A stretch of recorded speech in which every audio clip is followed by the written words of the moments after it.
is another episode of The Fuzzy Mike. This is The Fuzzy Mike, the interview series without format, without boundaries, without focus. This is The Fuzzy Mike.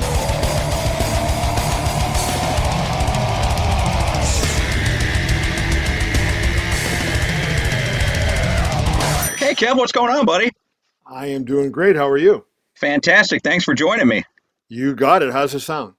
Oh, crystal clear, just like you and I are standing across from each other.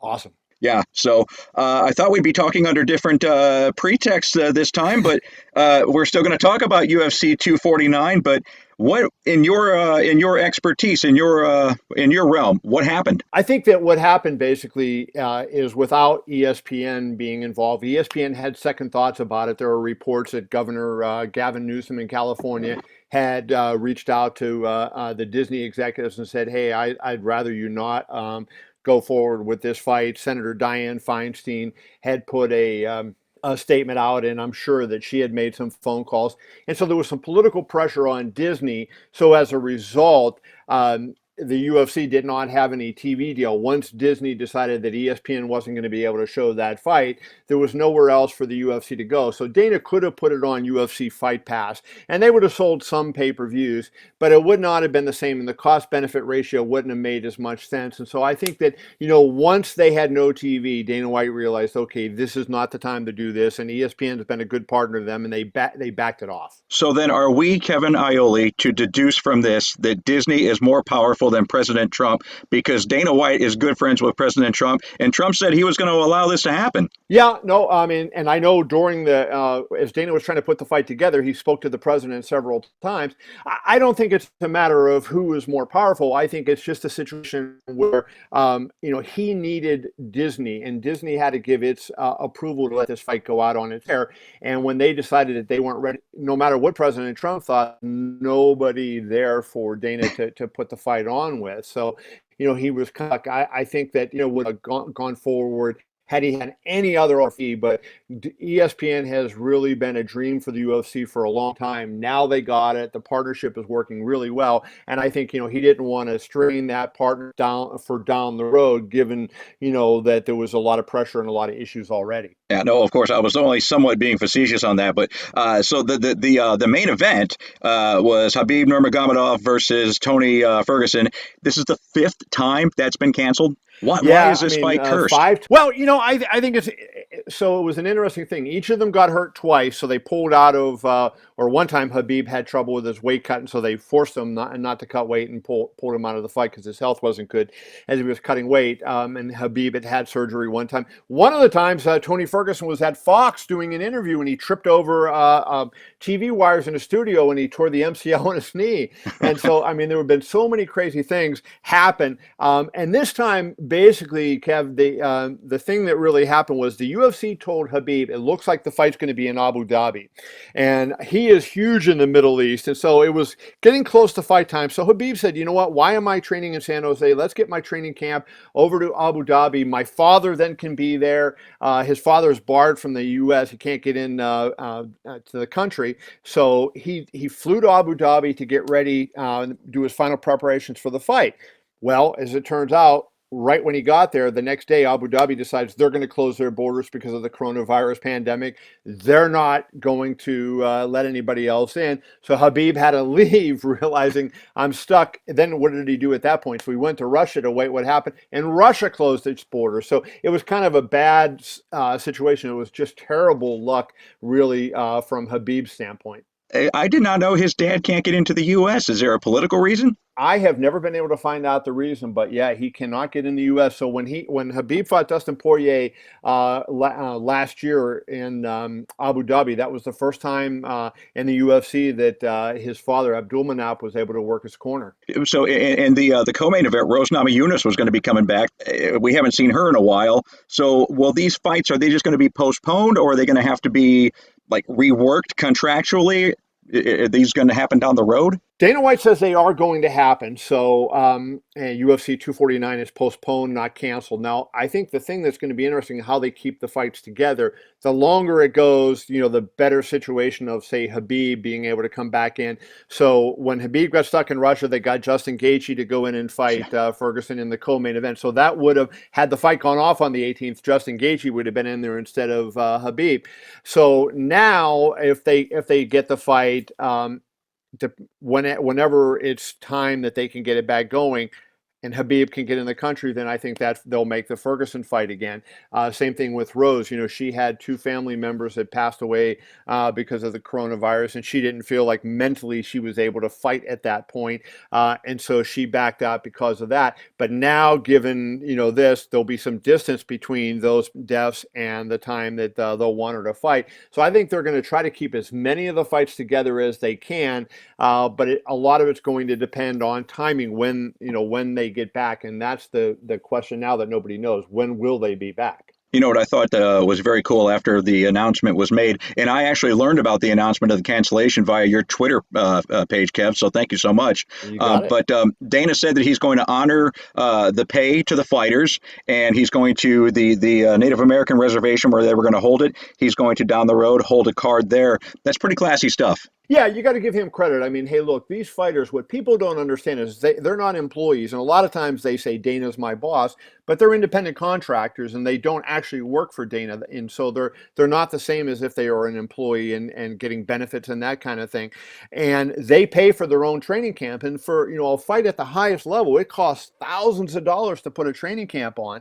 And so these guys, if they don't fight, they're out that. They don't, let alone their regular, their mortgage and their car payment and all those kind of things, they're out that, so they're not making any income. So by Dana doing this, he's really saving a lot of these guys, and letting them, be able to pay their bills and take care of themselves. So, kudos to him for that, 100%. And I think the guy who comes out smelling like a champ on this one is Justin Gaethje for a couple reasons. Number one, now the guy's a talented fighter and he's paid his dues and he's an action dude. But to step in at the in the 11th hour and say, yeah, I'll give it a go with Ferguson, that's cool. So now he'll get a little bit of a payday, it sounds like. But he's also in line now for a monster favor from Dana down the road. Yeah, I don't think there's any question. So, I mean, I wrote a column a couple of days ago that became obsolete when this got canceled because I wrote about Conor McGregor, and I said, well, Conor McGregor's kind of on the outside with all this happening, and there's other fights that are going to be going on, and so, but now this changes it, and so I think we might see a Justin Gaethje Conor McGregor fight after all. So it'll go back to what the plan was before Khabib got stuck in Russia, and so I think, but whatever it's going to be, Dana is going to take care of Justin Gaethje 100%. He was willing to fight Tony Ferguson at 90 or 95% of his best. And even at 100% of your best, fighting Tony Ferguson is a very tough ask. And Justin took the fight even knowing there was no chance he'd be at his best. Yeah, well, that's what you got to love about Gaethje is he loves to fight so much that he's never gonna not show up, and he's an action fighter that we love to watch. Kevin Iole is my guest, Yahoo Sports columnist. He takes care of all of the MMA and all of the boxing coverage on Yahoo. You had just mentioned that these fighters, they're independent contractors. You had a 25-minute conversation with Iron Mike the other day, and you asked him that question about how fighters lose money. And I thought it was an interesting answer that he gave. He said the fighters really don't. It's the promoter that has to figure out a way to get the money back. I don't know that I agree with that. I mean, because I think, and the fighters are fortunate that they're getting paid. So Dana's paying them their fortune, but they're not contractually obligated to that, right? So, I mean, he could have said, hey, look, we've lost millions of dollars in revenue. I cannot do this.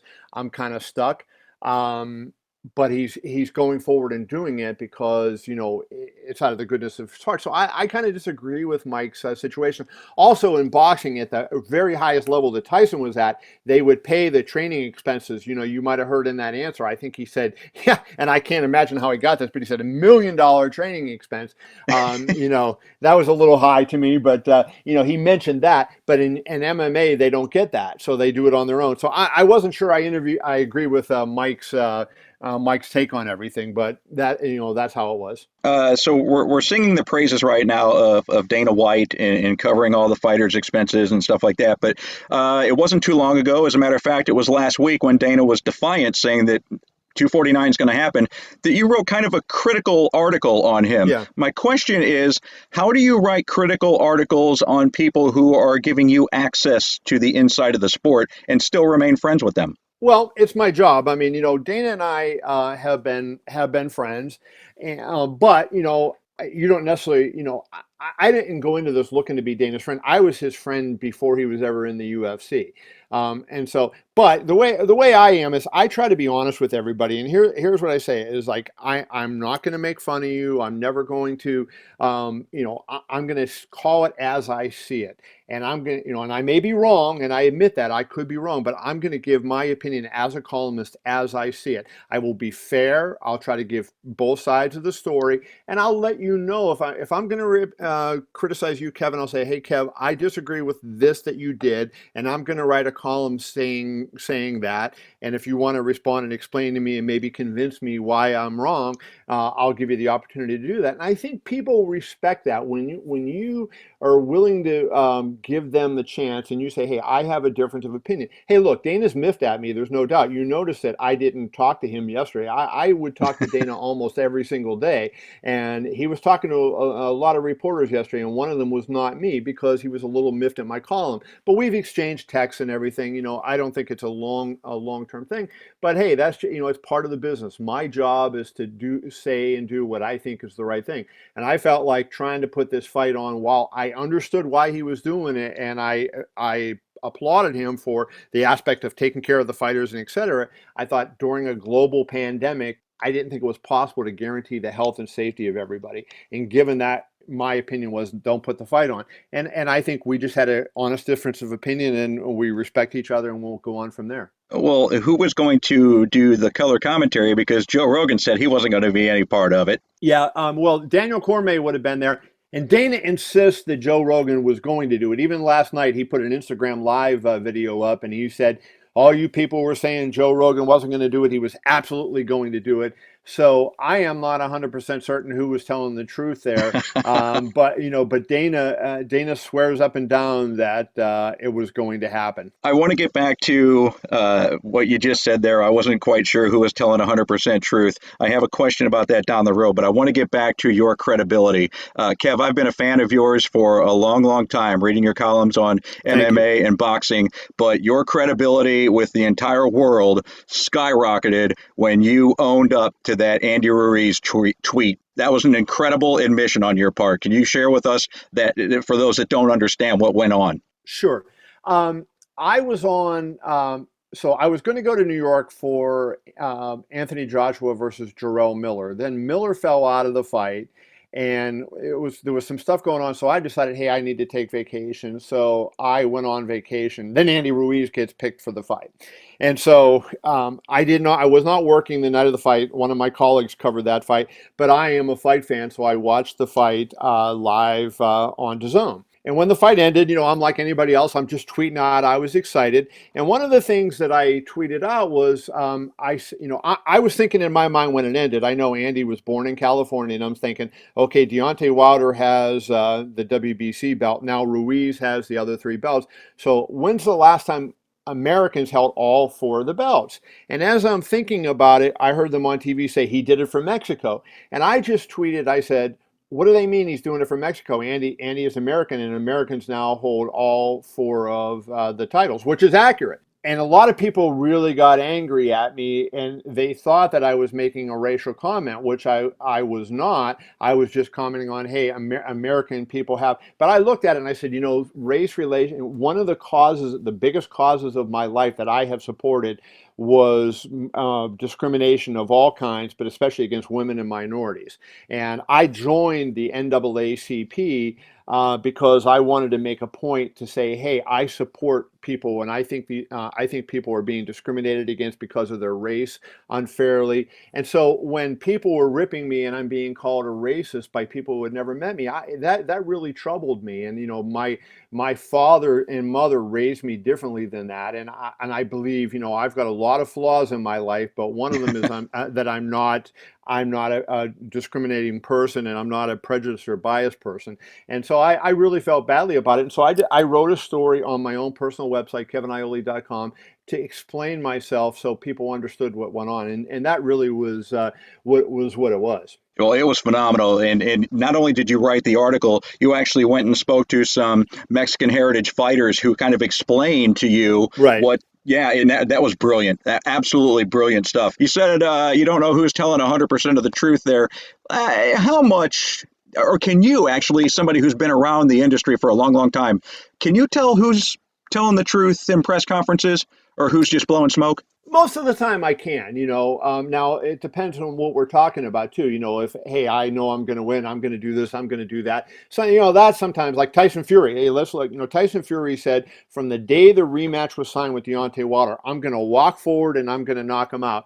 And I kept saying, BS, that's not going to happen.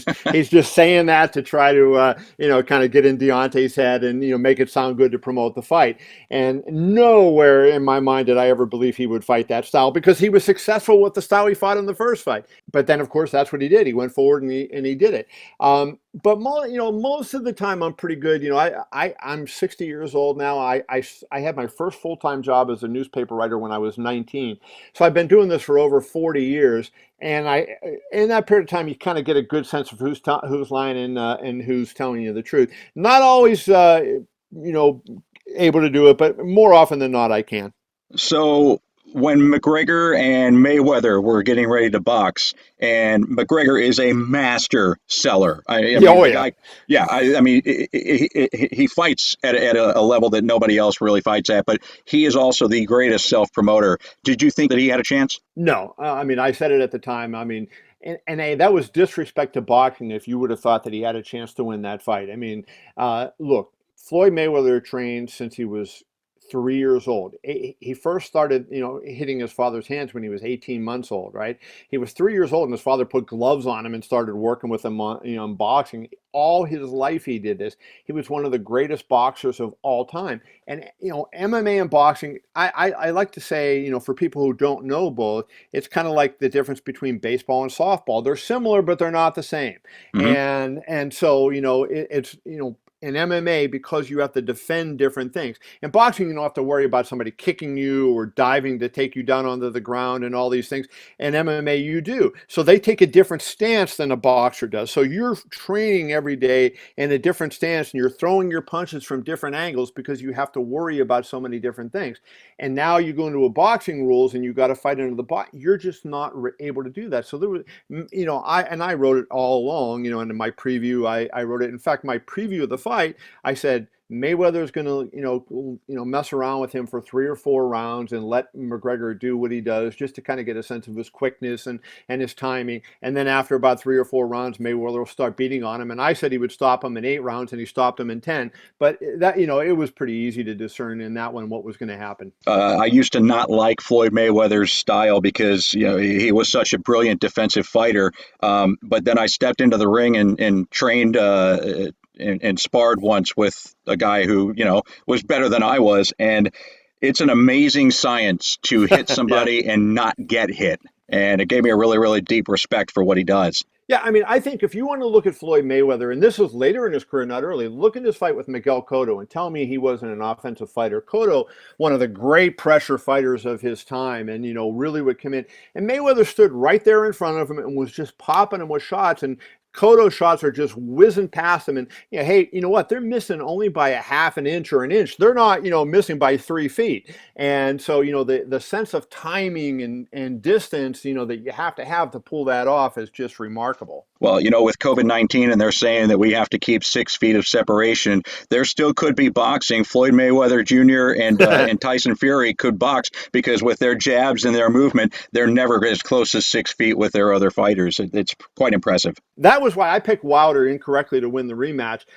I thought, he had the flu before the first one. He had broken his arm in training camp. So many things had gone on. I thought, hey, he's going to be physically better this next time around. That's going to make the difference. But, my default, and I said this in my previews of the Wilder Fury rematch, is always to go, if I have a good boxer and I know one person is clearly the better boxer than the other, my default is almost always to go with the boxer. That, if you're betting on boxing and you just keep that maximum and say, hey, I'm always going to stick with the good boxer, my Lord, you'll win more often than you lose. Well, your conversation with Iron Mike the other day, Mike said, and I quote, only smart fighters win. We're talking about Fury Wilder 1 and 2. Why do we need to see a 3? What's going to be different? I don't know that we need to see a 3, but they were contractually obligated to it. Deontay Wilder had the right to exercise it if he wanted to do it, and he decided to do it.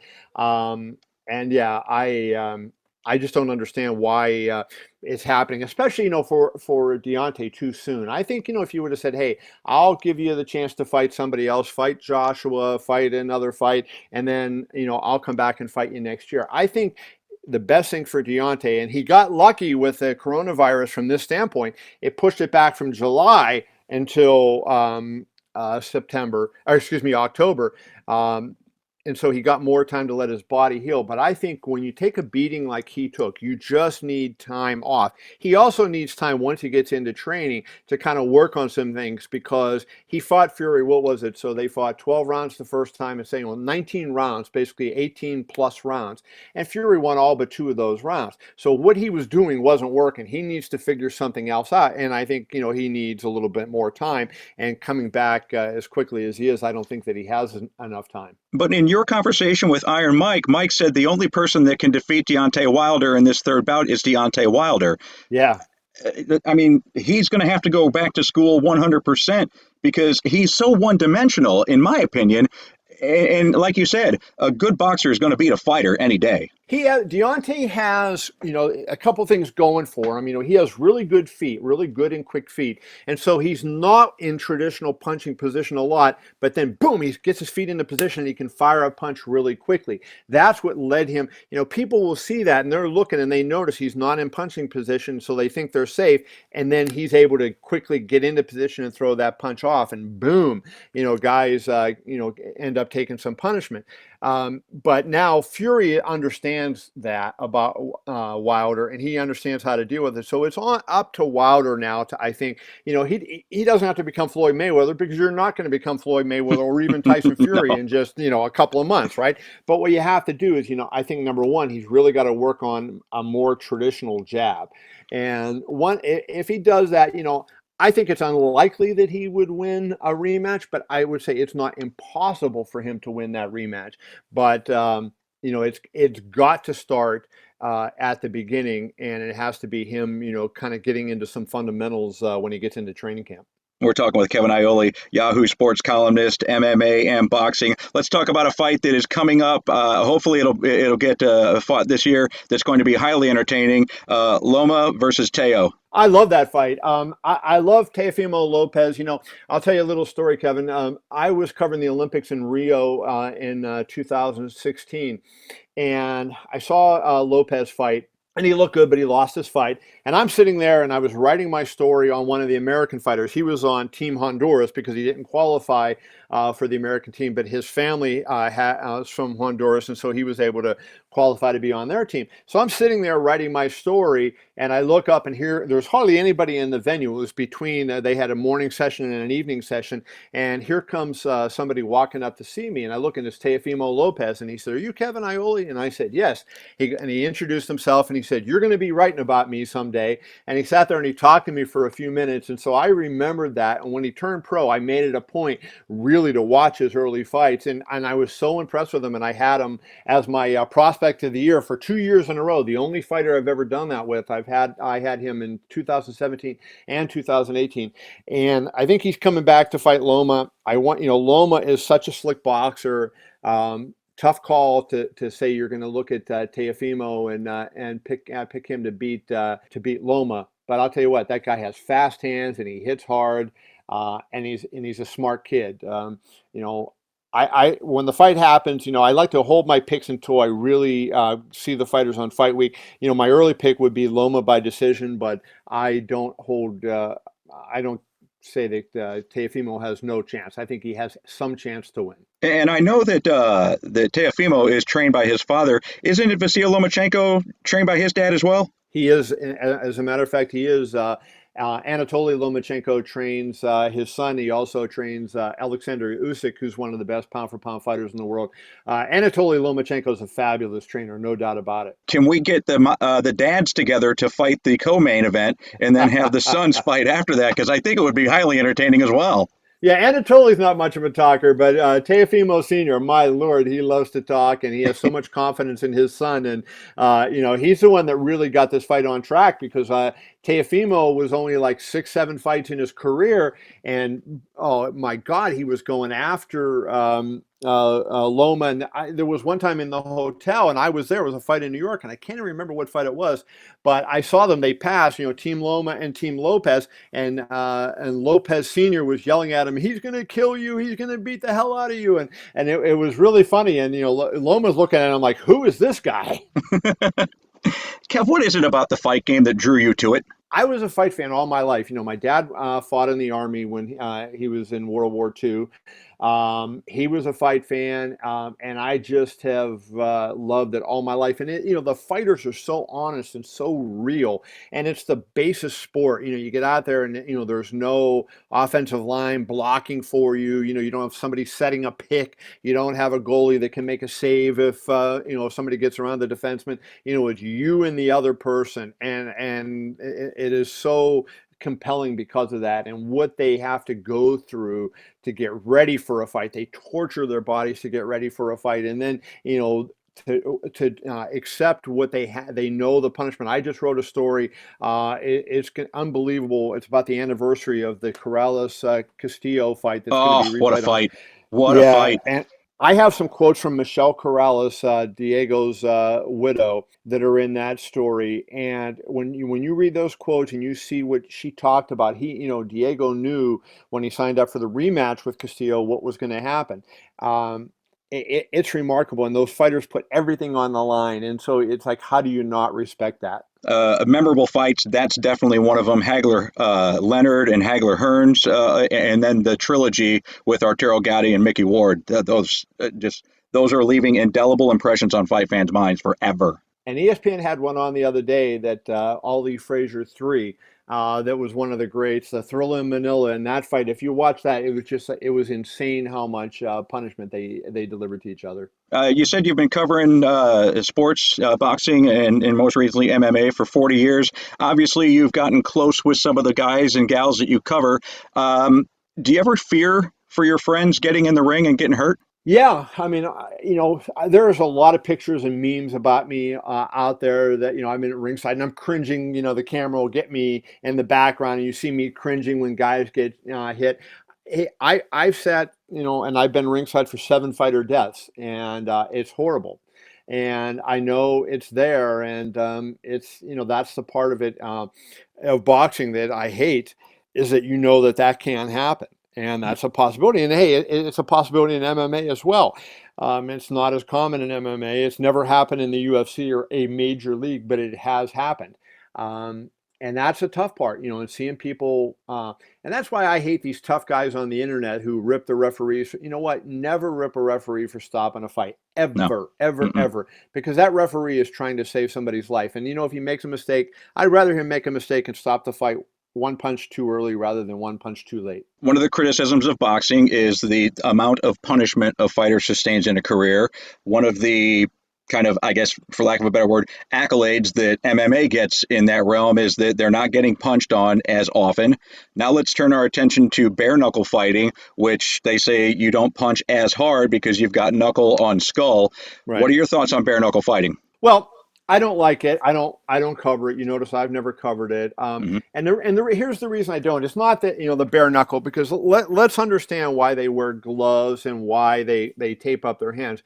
they are not doing that to protect the other guy's head. They're doing it to protect your hands. That the Hmm. fighter, that's why they're doing it. Right. So you don't break your hands. So here, my problem with the bare knuckle fighting comes down to this: you can't defend yourself in a lot of cases early because guys will break both of their hands. They hit somebody on the head, their hand breaks, then they hit with the other hand, their hand breaks. Now their hands, they can't use their hands to defend themselves. So how is that? How is that a sporting event at that point? I just don't like it.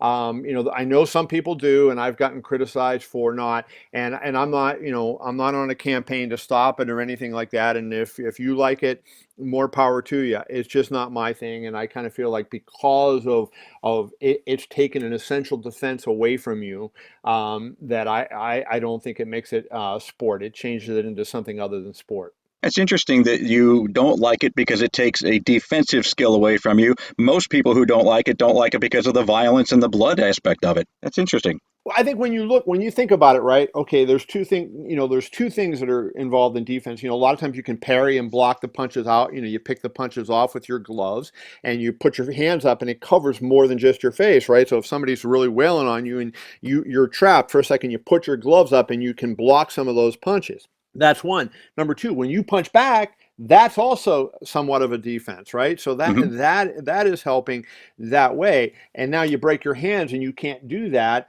It makes you more of a sitting duck. You mentioned that you have been ringside for 7 unfortunate bouts in pro boxing. I want to talk about somebody that used to be ringside all the time on HBO, and I bring up his name because you had an Instagram picture with him, and I have a great story that I want to share with you about the ringside judge Harold Letterman. Oh, Harold, yeah, he was such a great guy.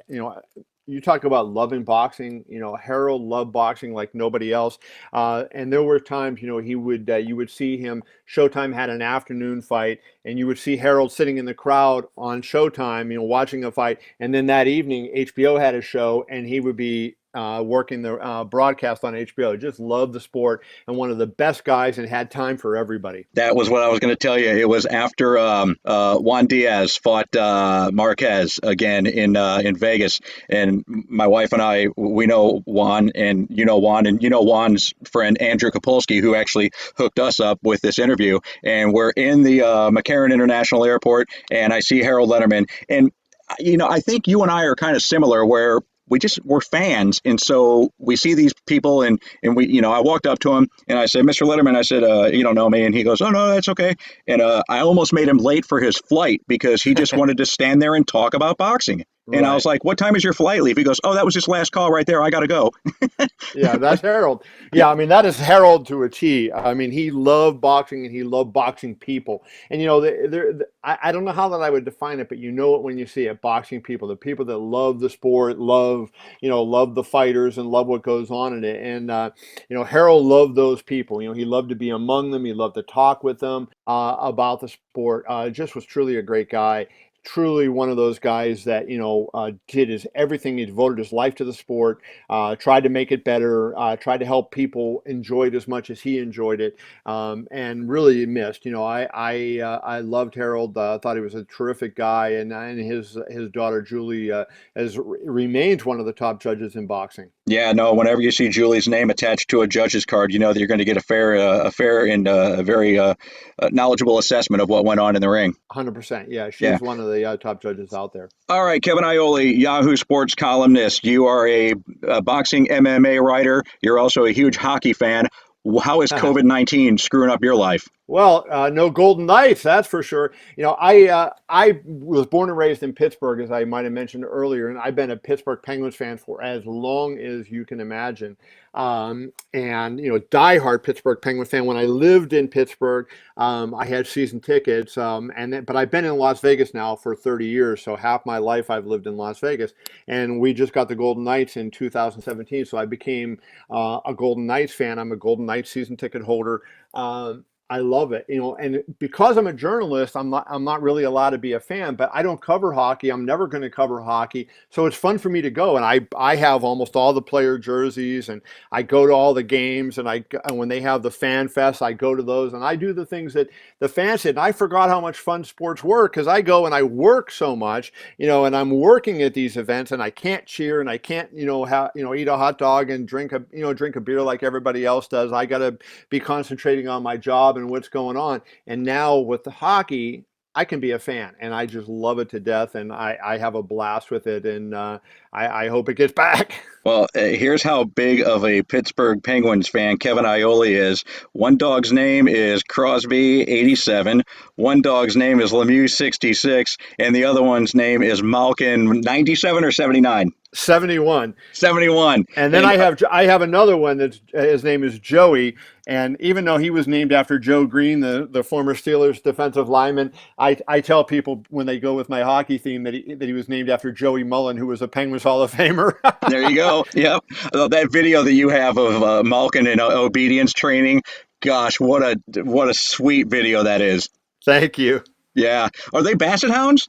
Yeah, I have 5 Basset Hounds. I have Gee 4 of them that were whiz. champion dogs, and then I have one that was a rescue. We've always tried to have at least 2 rescues. But now so one of my rescues died last August. We had to put her down, and so now I'm down to 1 rescue. But we have the 4 champion dogs, so I don't need any more. 5 is enough, believe me. 5 is. We have 2 Pomeranians, and combined they're 15 pounds, and they're a handful. So I can't imagine putting 3 more larger dogs on top of that. But no, Andrew told me that you're just one of the classiest folks that he's ever met, and he really thought we'd hit it off very well. And I want to thank you for the donation that you made to Andrew when he was running marathons on behalf of Snowdrop Foundation. Thank you very much for doing that. I appreciate that. Thank you. Yeah, and I hope we get to hook up again sometime when there's actually fights going on, and I can get predictions from you and stuff like that. But I may be out in Vegas in August if the concert that I'm supposed to go to actually still happens. So if you're there, maybe we can hook up and go get a bite together or something. I would love to do it. Just and happy to meet up, and happy to talk to you anytime you need me. Excellent. Kevin Iole, thank you so much, buddy. I appreciate your time, and I appreciate your expertise, and your column is just awesome, buddy. Thank you so much for being such a professional. You got it, brother. Thank you. Be well. That's Yahoo Sports columnist Kevin Iole. My thanks to Kevin for joining us on the Fuzzy Mike. Also want to thank Andrew Kapolsky, longtime Snowdrop Foundation pediatric cancer supporter, good friend of mine, and just very well connected in the boxing community. He actually was the one that got Kevin and I hooked up there to discuss the UFC 249 and various boxing matches coming up. The executive producer of the Fuzzy Mike is Trish Klein, social media director Lisa Tynan, production elements Zach Sheesh at theradiofarm.com. Don't forget to follow us on Facebook, Instagram, and Twitter. I'm your host, Kevin Klein. We'll see you next time on the Fuzzy Mike. Fuzzy Mike. Thanks for listening to the Fuzzy Mike. Check back often and stay fuzzy. Wait a second. Did we read that right? Stay fuzzy?